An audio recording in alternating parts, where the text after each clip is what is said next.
오 주님, 저희가 새벽에 주를 예비하며 주의 도우심을 바라나이다. 저희를 도우시는 주여, 우리의 도움이 되신 주여, 주님, 이 새벽을 복주시사 저를 만나주시며 저희의 삶을 만져주시옵소서. 주님, 주의 말씀을 펼 때 주님의 성령이여, 주님의 거룩한 영이여 저희에게 임하소서. 예수님의 이름으로 기도하였습니다. 하나님의 말씀은 요한계시록 2장입니다. 요한계시록 2장 26절부터 29절까지 보겠습니다. 요한계시록 2장 26절부터 읽겠습니다. 이기는 자와 끝까지 내 일을 지키는 그에게 만국을 다스리는 권세를 주리니 그가 철장을 가지고 그들을 다스려 질그릇 깨트리는 것과 같이 하리라. 나도 내 아버지께 받은 것이 이러하니라. 내가 또 그에게 새벽별을 주리라. 귀 있는 자는 성령이 교회들에게 하시는 말씀을 들을지어다. 아멘. 이 계시록의 이 7교회 이야기에 보면은 주님은 이기는 자에 대해서 말해요. 지금 읽은 요한계시록 2장 26절에 이기는 자와 끝까지 내 일을 지키는 그에게는 만국을 다스리는 권세를 주리니 그가 철장을 가지고 그들을 다스려 질그릇 깨트리는 것과 같이 하리라. 주님은 이기는 자에게 왕권으로 함께 하십니다. 찬송가 중에 만왕의 왕 내 주께서 왜 고초당했나, 찬송에 보면은 예수님을 만왕의 왕이라고 노래한 것을 봅니다. 우리가 살면서 예수님이 많은 사람들은 그저 구세주예요. 나를 구원하시는 주님, 내 영혼을 구원해 주기만을 바라는 거예요. 그러나 그분을 알게 되므로 우리는 그분이 죽을 때는 어린 양으로 죽었습니다. 어린 양으로 죽었고 죽을 때 사람들은 물어봤습니다. 내가 유대인의 왕이야. 예수님은 부활 승천하셔서 사망을 이기신 만왕의 왕이십니다. 찬양 가운데서도 만왕의 왕을 노래하는 데까지 이르는 저와 여러분 되기를 축원합니다. 그분이 이기는 자에게 이렇게 말하는 거예요. 28절에 내가 또 그에게 새벽별을 주리라. 이 말씀을 읽으면 사람들이 이 말씀이 벅차고 소망이 되었으면 좋겠어요. 왜냐하면 사람들은 새벽별을 경험적으로 안 좋아할 수 있어요. 새벽을 사는 것은 아주 삶이 어려워서 고생하는 삶인 줄로 몰라요. 근데 성경 전체에 이 깨어나는 사람들은 다 다윗처럼 주님이 새벽별이라는 것을 알게 하게 이르게 하십니다. 주님은 새벽별이세요. 주님은 재림하실 때 그분은 새벽별이세요.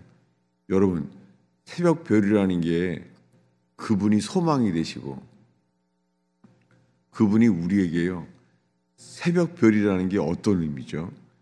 내가 또 그에게 새벽별을 주리라. 귀 있는 자는 성령이 교회들에게 하시는 말씀을 들을지어다. 새벽은 이 어둠 끝에 우리를 맞이하잖아요. 새벽. 다윗은 우리가 알고 있는 대로 주님은, 이 다윗은 새벽을 사는 사람이었습니다. 그리고 예수님도 그랬어요. 저는 오늘 새벽에 새벽 자체에 대한 말씀을 준비했어요. 왜 그렇습니까? 예수님이 십자가에 못 박혔을 때는 오전이었습니다. 오전 10시에 6시간 동안 죽음의 고통을 당했습니다. 그러나 부활은 새벽에 일어났습니다. 어떻게 주님이 사망 권세를 이기시고 부활하신 시간을 주님은 새벽에 일어나도록 사실은 정해져 있어요. 그게 뭐냐면은 구약의 절기 중에서 초실절이에요. 예수님은 초실절 새벽에 일어나셨어요. 새벽에 사망 권세를 이기시고 일어났습니다. 저는 뇌출혈 때까지는 저는 사실 평생을 이 밤에 안 자고 책 보고 그런 타입이었습니다. 밤에는 평생 시험 공부한다 그러면은 새벽이 아니라 저녁이었어요. 그런데 감사하게 이 뇌출혈 이후에 주님이 이 말씀으로 바꿨어요. 나는 광명한 새벽별이다. 주님 자신이 새벽별이라고 말씀해요. 보겠습니다. 요한계시록 22장입니다.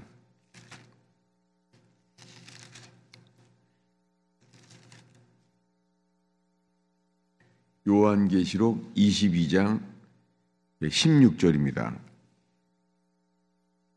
읽겠습니다. 나 예수는 교회들을 위하여 내 사자를 보내어 이것들을 너희에게 증언하게 하였노라. 나는 다윗의 뿌리요 자손이니 곧 광명한 새벽별이라 하시더라. 어떻게 예수님이 자기 자신을 광명한 새벽별이라고 그래요. 나는 다윗의 뿌리요 자손이니 곧 광명한 새벽별이라. 예수님은 다윗의 뿌리고 자손인데 곧 광명한 새벽별이라는 거예요. 여러분, 주님이 재림할 때 주님은 이기는 자 그들에게요. 주님은 새벽에 깨어 있게 하실 거예요. 우리가 어느 날 어느 시에 재림할지 우리는 모르죠. 근데 분명한 것은 이 새벽은 부활과 연관돼 있어요. 안식 후 첫날 새벽 미명에 예수님은 기다렸어요. 놀랍게 막달라 마리아와 다른 그 마리아는요, 어떻게 안식 후 첫날 새벽에 왔어요. 누가 오라 그런 게 아니잖아요. 그런데 막달라 마리아는 새벽 미명에 왔어요. 이것은 이기는 자의 신앙은 새벽과 연관되어 있어요. 이것을 사도 바울은 이렇게 말해요. 고린도전서 15장 20절을 보겠습니다. 특별히 고린도전서 15장은 전체가 부활장이라고 말해요. 왜냐하면 고린도전서 15장 전체가 예수님의 부활에 대해서 설명을 합니다. 그런데 그런 부활에 대한 전체 말씀 중에서요, 15장 20절을 읽겠습니다. 읽습니다. 그러나 이제 그리스도께서 죽은 자 가운데서 다시 살아나사 잠자는 자들의 첫 열매가 되셨도다. 예, 성경에는 첫 열매라는 용어가 있어요. 성경에 첫 열매라는 말이 무슨 뜻이냐면은 부활의 첫 열매란 말이에요.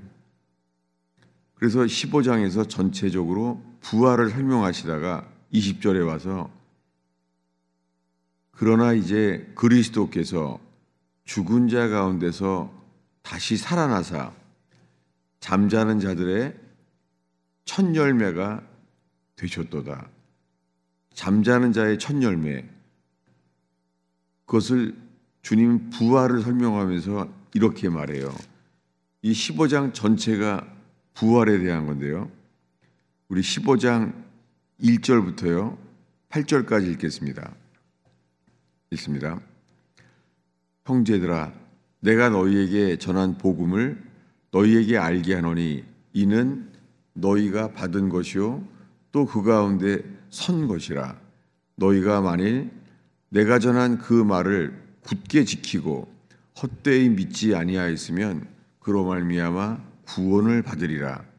내가 받은 것을 먼저 너희에게 전하였나니 이는 성경대로 그리스도께서 우리 죄를 위하여 죽으시고 장사 지낸 바 되셨다가 성경대로 사흘 만에 다시 살아나사 게바에게 보이시고 후에 12 제자에게와 그 후에 500여 형제에게 일시에 보이셨나니 그 중에 지금까지 대다수는 살아있고 어떤 사람은 잠들었으며 그 후에 야고보에게 보이셨으며 그 후에 모든 사도에게와 맨 나중에 만삭되지 못하여 난 자같이 내게도 보이셨느니라. 예. 사도 중에서 맨 마지막에 보이신 것이 사도 바울이에요. 예. 그 직전에는 야고보예요. 야고보서를 쓴 야고보에게도 주님이 보이셨어요. 그래서 사도의 자격은 요한의 세례로부터 부활까지 부활을 본 사람 중에 있습니다. 그런데 이 고린도 전서에만 유일하게요 500여 명의 형제에게 일시에 보이셨다는 거예요. 성경에는 아무 데도 안 나와 있어요. 여기 고린도 전서에만 이 부활장에만 500여 형제에게 성경에는 다른 데는 안 나와 있어요. 어디선지는 모르죠. 500여 형제에게 일시에 보였다는 거예요. 한순간에 500여 명에게 보였다는 거예요. 우리는 언제 왜 12 제자가 아니라 500여 형제에게 일시에 왜 보였죠? 12 제자에게 보인 때도 12명이 모여 있을 때 사도 도마가 없었었죠, 그때. 그런데 500여 명에게 보였다는 거예요. 우리가 언젠가 왜 부활하신 주님께서 500여 형제에게 일시에 보이셨나니 이것을 사도 바울이 기록하고 있는데요.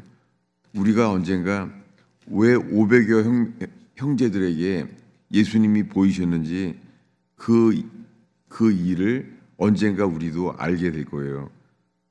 그런데 야고보에게 보이고 그 후가 어디죠? 성경에 계속해서 그 후에 야고보에게 보이셨으며 그 후에 모든 사도에게와 그 후에 모든 사도에게 또 보였어요. 맨 나중에 만삭되지 못하여 난 자와 같은 내게도 보이셨느니라. 그 후에는 다 보인 다음에 맨 마지막에 사도 바울에게 만삭되지 못한 자와 같은 바울에게 주님이 다메섹에서 친히 보여주셨잖아요. 부활의 증인. 주님은 잠자는 자의 첫 열매예요. 우리 20절을 다시 한번 읽겠습니다. 그러나 이제 그리스도께서 죽은 자 가운데서 다시 살아나사 잠자는 자들의 첫 열매가 되셨도다. 계속해서 우리 23절까지 읽겠습니다. 사망이 한 사람으로 말미암았으니 죽은 자의 부활도 한 사람으로 말미암는도다. 아담 안에서 모든 사람이 죽은 것 같이 그리스도 안에서 모든 사람이 삶을 얻으리라. 그러나 각각 자기 차례대로 되리니 먼저는 첫 열매인 그리스도요 다음에는 그가 강림하실 때에 그리스도에게 속한 자요 그 그 후에는 마지막이니 그가 모든 통치와 모든 권세와 능력을 멸하시고 나라를 아버지 하나님께 바칠 때라. 예. 스데반 집사님이 순교할 때에 그때 우편에 계신 주님을 보여주셨잖아요. 예. 이 돌 맞아 죽는 이 육체의 고통 속에 죽을 때까지 맞는 거잖아요. 그런데 주님이 죽기 직전에 보여주셨어요. 스데반 집사님이 이기는 자로, 순교자로서 우편 보좌에 계신 승천하신 주님을 보여주셨습니다. 예, 우리는 예배 때 그 부활절 날만 1년에 한 번 부활을 잠깐 그렇게 묵상하죠. 그리고 승천에 대한 거는 거의 없어요. 승천절조차도 이 개신교에서 승천절을 지키는 절기가 교회에 없잖아요. 이것이 현재적인 우리의 숙제이자 지켜야 될 절기입니다. 예수님은 부활하셨는데 승천하신 분이십니다. 그분은 우편 보좌에 계시다는 것이 그분은 만왕의 왕이신 거예요. 우리가 우리 자신이 절망적이고 어려운 상황 속에서 그런 사람들에게 초대합니다. 주님은 새벽에 반드시 우리를 도우세요. 성경 구절을 하나 더 보겠습니다. 어디냐면 시편 57편 57편이에요. 시편 57편 57편 7, 8절을 읽겠습니다. 있습니다. 하나님이여 내 마음이 확정되고 내 마음이 확정되었사오니 내가 노래하고 내가 찬송하리이다. 내 영광아 깰지어다. 비파야 수금아 깰지어다. 내가 새벽을 깨우리로다. 이게 다윗의 신앙이잖아요. 다윗은 새벽을 산다는 것을 우리가 알고 있어요. 내가 새벽을 깨우리로다. 대단한 말이죠. 새벽을 깨운다는 표현은 새벽에 이미 깨어서 새날을 맞이하기로 기다리고 있다는 것이잖아요. 오늘의 마지막 구절입니다. 시편 48편입니다. 47편입니다.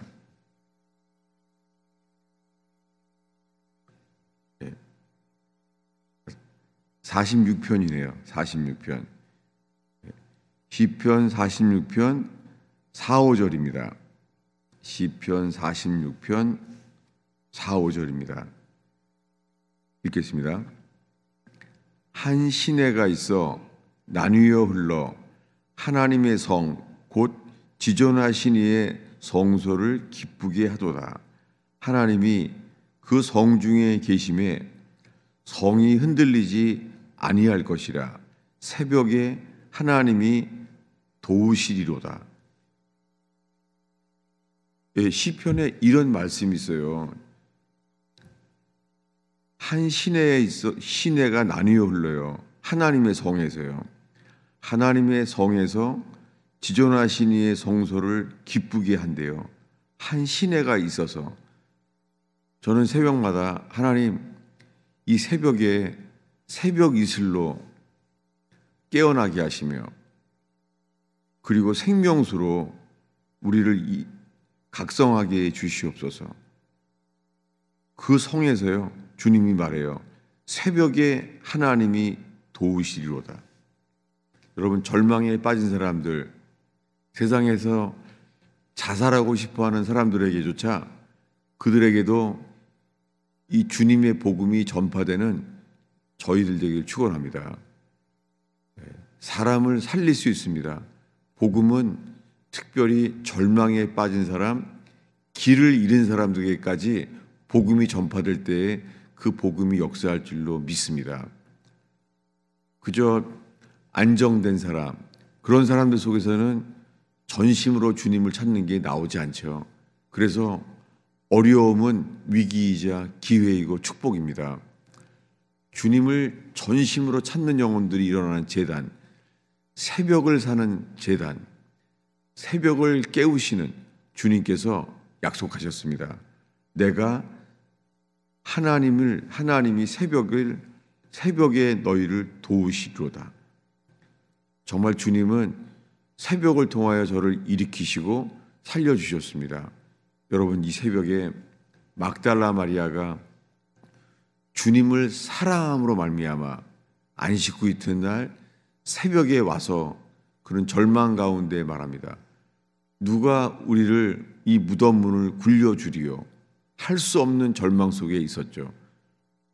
예수님은 죽었고 무덤 문은 닫혀져 있는데 놀랍게 예수님께서 부활하신 장신을 보이셨습니다. 히브리 백성들이 홍해를 건널 때 그들의 적을 멸망케 한 것도 새벽이었습니다. 성경에 새벽에 하시는 주의 역사가 분명히 있습니다. 여러분, 이렇게 우리가 특별히 겨울에 춥고 어두운 이 고독한 새벽에 부활의 신앙, 재림을 예비하는 저와 여러분 되기를 축원합니다. 기도하겠습니다. 아버지 하나님, 이 월요일 새벽을 지키는 주의 백성들을 축복하나이다. 오 주님, 점점 편리하고 이 넓은 길로 가게 되는 이 미혹의 복음의 시대에 살고 있나이다. 주님, 좁은 문, 좁은 길, 곧은 길을 가게 하시사 주님의 재림을 예비하는 그 길을 예비하는 신앙이 세워지게 하여 주시옵소서. 새벽에 도우시리라 약속하신 주님이여, 오 주님, 새벽에 부활하신 주님으로 말미암아 사망 권세를 이기는 자의 새벽이 되게 하여 주시옵소서. 성령이여, 이 새벽에 저희의 기도를 이끌어 주시옵소서.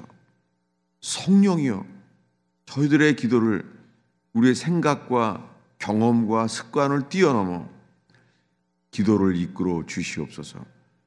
예수님의 이름으로 축원하옵나이다.